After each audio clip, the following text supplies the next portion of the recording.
شاہانہ زندگی کا خرچ 9 لاکھ روپے سالانہ۔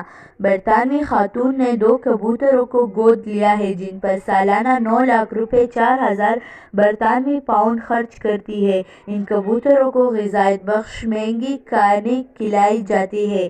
الگ کمرہ ہے اور پیپر نما کپڑوں کی الماری بھی ہے۔ دونوں کے لیے نرم بستر ہے اور سیر کے لیے بچوں جیسی گاڑی بھی خریدی گئی ہے۔ موس اور ساکائی نامی پرندوں پر ان کی مالکن میسی بے تحاشا رقم خرچ کرتی ہے اور انہیں سیر کرانے کے لیے بچوں کو لے جانے والی خاص سیلولر گاڑی بھی تیار کی گئی ہے۔ 23 سالہ خاتون میکی کو دونوں کبوتر ان کے گھر کے پاس ملے تھے جنہیں وہ اپنے ساتھ لے آئی۔ ان کی جان بچانے کے لیے نلکے اور ہاتھ سے کھانا دیا اور کئی روز تک دونوں پرندوں کا خیال رکھا گیا۔ اب یہ پرندے میکی کی دوست بن چکے ہیں اور اس سے بہت پیار کرتے ہیں، لیکن اب یہ دونوں پرندے ایک شاہانہ زندگی گزار رہے ہیں۔ ان کی سالگرہ منائی جاتی ہے اور کبوتروں کو ڈھیروں تحفے ملتے ہیں۔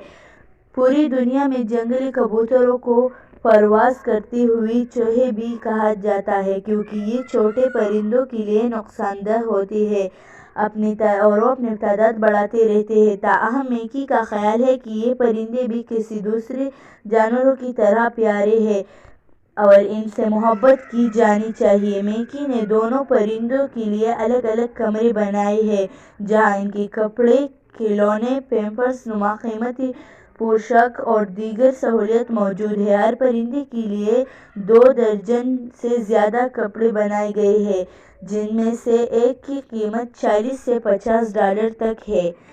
مزید ویڈیوز دیکھنے کے لیے ہمارے چینل کو سبسکرائب کریں۔